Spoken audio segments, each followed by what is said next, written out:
ささらです。ビットコインの半減期について解説します。皆さんは、ビットコインの半減期についてご存知ですか？半減期についてあまりよく知らないという方にも、わかりやすく解説していきます。今回の動画は、ビットコインの半減期とは、半減期がある理由、半減期の周期、半減期がある仮想通貨、このような構成で話を進めていきたいと思います。ぜひ最後までご視聴くださいね。このチャンネルでは仮想通貨の情報をわかりやすく発信していきますので、チャンネル登録・高評価をよろしくお願いします。いつもは私一人ですが、今回は鈴木つづみちゃんに来てもらいました。皆さん、はじめまして、鈴木つづみと申します。よろしくお願いいたします。ささらちゃん、私なんかがお邪魔して大丈夫かな？大丈夫、大丈夫。つづみちゃんは私よりしっかりしてるから大丈夫。そんなことないよ。でも、ありがとう。ささらちゃん、頑張るね。じゃあ、早速だけど今回の動画の内容に入っていくね。つづみちゃんは、ビットコインの半減期って知ってる？なんか聞いたことはあるけど、それほど詳しくはないかな。そうなんだ。じゃあ、ゆっくり解説していくね。お願いします。ビットコインの半減期とは、ビットコインの半減期を一言で言い表すと、ビットコインのマイニング報酬が半分になるタイミングのことです。マイニング報酬とはマイナーに支払われる報酬のことで、報酬は新たに発行されたビットコインで支払われます。マイナーというのは簡単に言うと、ブロックチェーンを維持するために計算を行っている人のことです。ビットコインが誕生してから現在までに3回の半減期があり、その都度マイニング報酬は半分になってきました。2009年1月に最初のブロックがマイニングされ、その時のマイニング報酬は 50BTC でした。2012年11月、1回目の半減期が訪れ、マイニング報酬は 25BTC になりました。2016年7月、2回目の半減期が訪れ、マイニング報酬は 12.5BTC になりました。2020年5月、3回目の半減期が訪れ、マイニング報酬は 6.25BTC になりました。予定では2024年4月頃、4回目の半減期が訪れ、マイニング報酬は 3.125BTC になります。へえ、そうなんだ。一番最初はマイニング報酬が 50BTC もあったんだね。そうなの。2023年5月現在のマイニング報酬は 6.25BTC だから、最初はすごく多かったんだなって感じだよね。そうだね。今もマイニング報酬が 50BTC のままだったら、マイナーは大儲けだね。あはは、そうだね。半減期がある理由。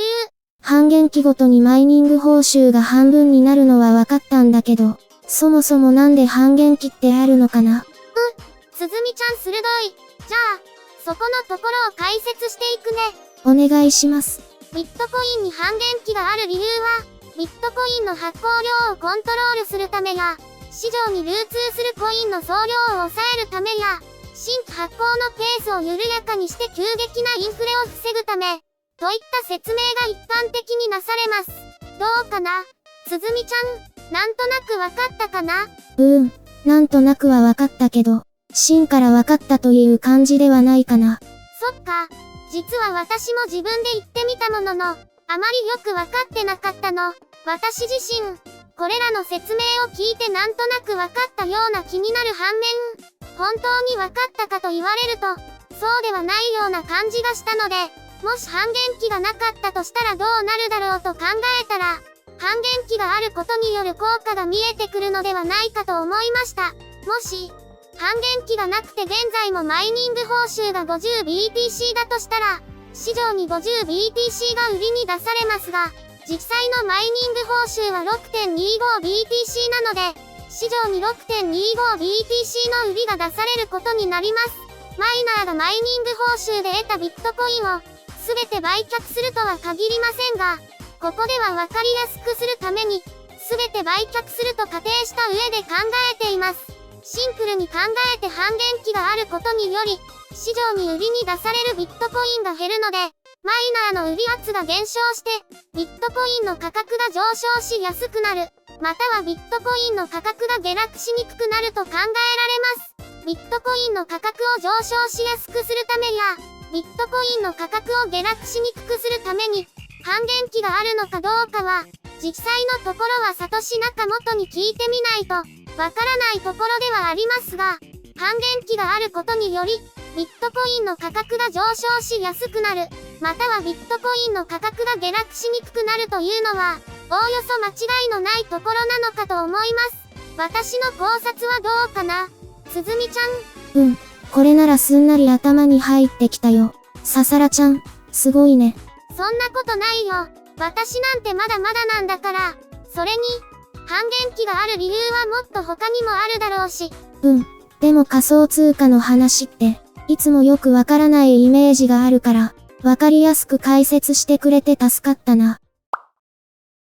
半減期の周期。ビットコインの半減期はおおよそ4年ごとに訪れます。もう少し正確に言うと21万ブロック生成ごとに訪れます。1ブロック生成するのに約10分かかり、10分より短いと採掘難易度が上がり、10分より長いと採掘難易度が下がるようになっています。このような調整を行うことで、1ブロック生成にかかる時間が約10分になるようにしているのです。1ブロック生成に約10分かかるということは、1日24時間を分で表すと1440分なので、1日あたり約144ブロックが生成されることになります。1日あたり約144ブロックが生成されることをもとに、21万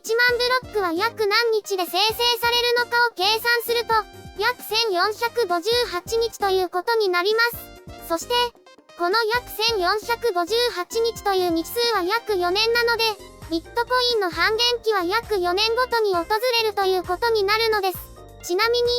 採掘難易度の調整は2016ブロックごとに再計算され、採掘難易度の調整のことを、難易度調整やリターゲットと言います。そして、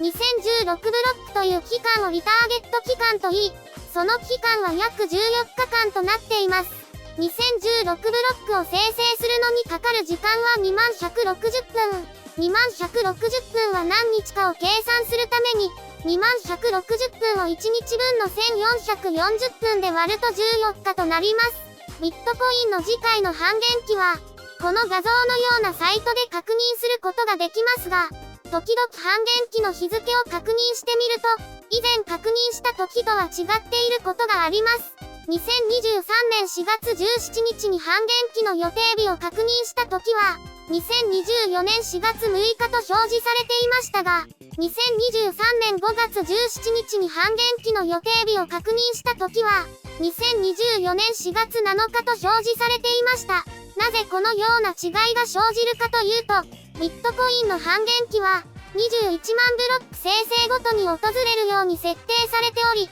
この21万ブロックを生成するために必要な時間が一定ではないからなのです。21万ブロック生成ごとに半減期が訪れるというのは明確に決まっているのですが、1ブロック生成あたりの時間は約10分という曖昧な数値であり、9分の時もあれば11分の時もあるので、このブレの影響があるため、次回の半減期の日付の正確な予測は行えないのです。半減期がある仮想通貨、ビットコイン以外で半減期が設定されているのは、有名なところではビットコインキャッシュ、ライトコイン、モナコイン、G キャッシュなどがあります。数多く仮想通貨はありますが、半減期が設定されていないものの方が多く、EOS やネオといった仮想通貨は半減期を持ちません。これらの仮想通貨に半減期が設定されていない理由の一つとして、発行上限が決まっていないからというものがあります。ビットコインのように発行上限が決まっていてこそ、半減期があることに意味が出てきますが、発行上限が決まっていないのであれば、半減期でマイニング報酬が半分になったとしても、それ以上に仮想通貨を発行することができてしまうので、半減期でマイニング報酬が半分になる意味がないということになります。すずみちゃん、今回はビットコインの半減期について簡単に解説してみたけど、どうだったかな？ささらちゃん、お疲れ様。今までぼんやりとしか分かってなかった部分が、はっきり分かった感じがしてよかったよ。例えば、半減期は21万ブロック生成ごとに訪れて、計算していくと約4年ごとに訪れるということがわかるところとか、具体的な数字が出てきてわかりやすかったよ。すずみちゃんにそう言ってもらえると、私も説明した回があるよ。今回はいきなり呼んじゃってごめんね。すずみちゃん。こちらこそ、お役に立てたかどうか。私、こうやって2人で動画を撮ることに憧れてたの。よかったら、また来てね。私でよかったら、また呼んでください。ブログとツイッターの URL は、説明欄に記載していますので、ぜひチェックしてみてくださいね。最後までご視聴いただきありがとうございました。このチャンネルでは仮想通貨の情報をわかりやすく発信していきますので、チャンネル登録高評価をよろしくお願いします。